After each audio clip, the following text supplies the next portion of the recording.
There is something called as Viruddha Ahara. That means, if you eat one thing and put another thing which works opposite to that, now the damage is big. If you eat anything which has tamas, inertia will come in your system. Cognition level slowly will go down.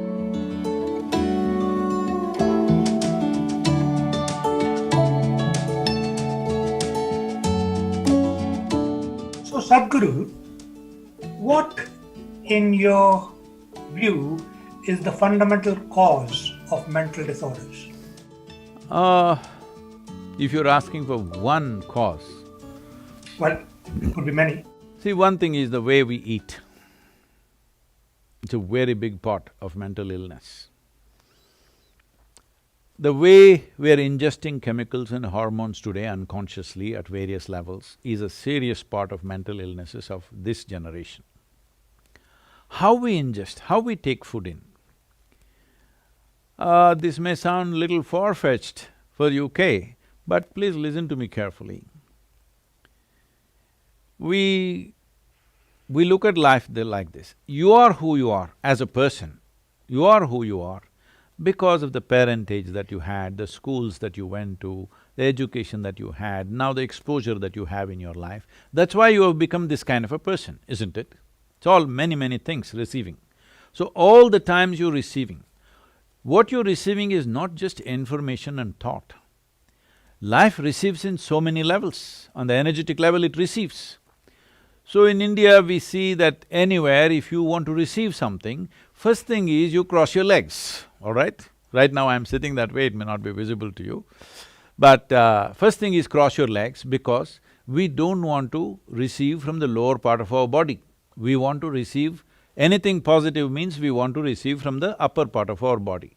So if you go to some place where we think it's energetically strong, first thing is we cross our legs and keep our hands open because we want to receive from the dimensions which represent… in the yogic physiology, it's like this. There are 112 chakras, 114, but actually 112 within the human system. Out of these 112, there are 7 categories of them, 16 in each one of them. These 7 are generally known in the world today as chakras. So the first 3 are survival processes. And the in-between one is representing a meeting of this.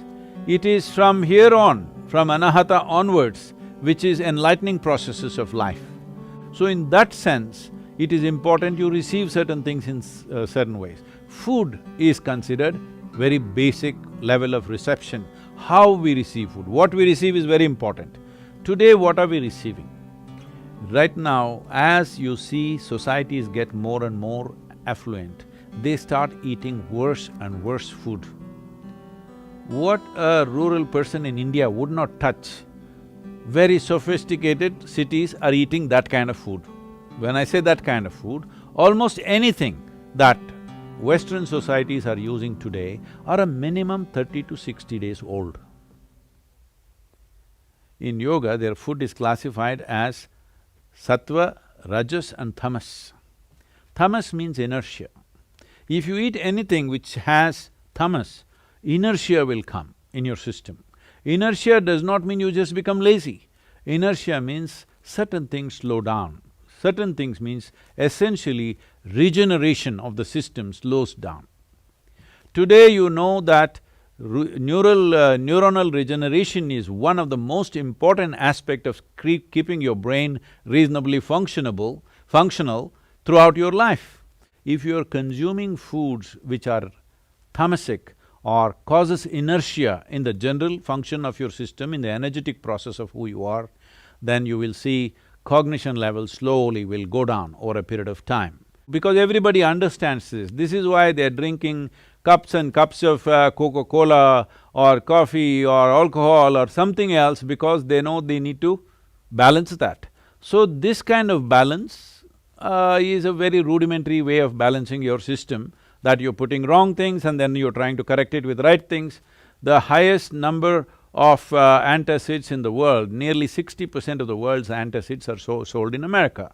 the most affluent population on the planet. This means they have a whole choice of nourishment. They can eat the best food, but no, they will eat the worst food because commercial forces will decide what you eat. You cannot eat consciously anymore what you want to eat. Just I'm saying, if everything becomes fresh food, in the yogic culture, if you cook something, the maximum time in which you can eat it is 1.5 hours, 90 minutes. Before that, you should have eaten the food. After that, we won't touch the food because it has started gathering tamas, inertia will begin to happen. If you want to experiment, you can experiment, eat something very fresh for 1 week, eat something which is processed and kept for 1 month, 2 months and then eat it, you will see the level of alertness in the system, you will notice it in your experience. But it is happening at the cellular level, it is happening in terms of… we call this ojas, there is no English word for that. If you create sufficient ojas, which is a non-physical dimension of energy, if every cell in your body is wrapped in this, believe me, your aging process is almost… will not progress. Your cellular age will almost remain stagnant for a long period of time. Some of the tests they have done on me and they are saying that my cellular age is 25. Well, I still am like 25, I'm maintaining the same level of activity, I'm maintaining the same weight, same everything. This is not some miracle. Every human being is capable of this with some simple attention to fundamental things. Going further in terms of food, there is something called as viruddha ahara. That means, if you eat one thing and put another thing which works opposite to that, then in your system there is a war. You know, digestive process is largely between acids and alkalines and all this stuff. For example, you eat meat which is fatty. If you ate it by itself, it may not cause that much damage. But you ate that with rice and ghee, you call that biryani and you ate it.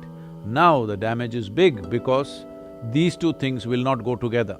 This is why any non-vegetarian food and milk-related food were never mixed, because the moment you mix it, it will go opposite to each other and you create a battle within yourself. In the yogic culture, food should not remain in your stomach bag for more than 2.5 hours. Within 2.5 hours, it should have moved out, you must be feeling empty stomach. Hunger will not come, empty stomach will come, and that is good. We want our stomach to be always empty, because in an empty stomach, everything works well. And the colon health is something that's completely neglected today. If you do not keep your colon clean, keeping your mind in a balanced state is very, very difficult. So in Ayurveda and Siddha, first thing if you say anything, you are having sleepless nights, you are having disturbed something, mild, any kind of psychological problems, first thing is purging. Purge the system, clean the colon, suddenly you feel little balanced.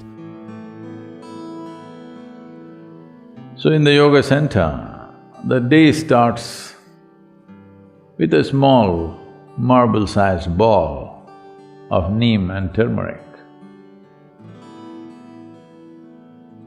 There are many aspects to this, of what impact it has on your system.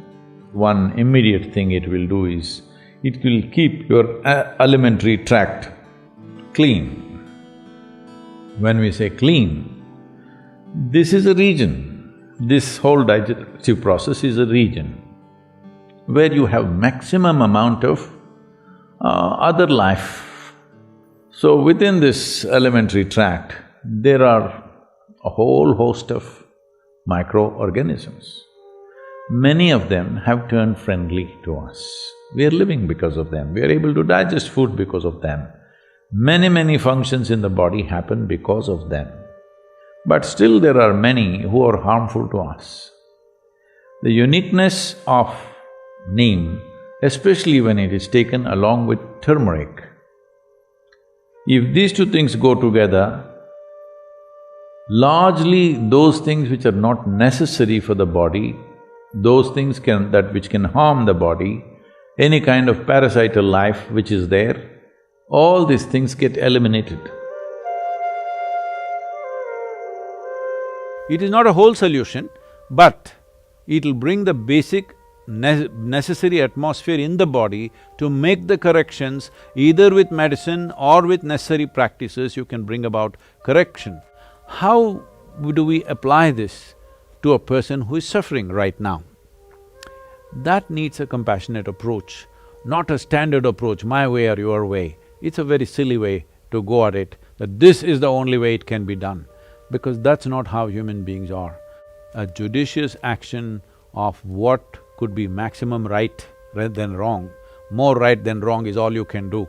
I don't think anybody has an absolute right about mental conditions that people are in.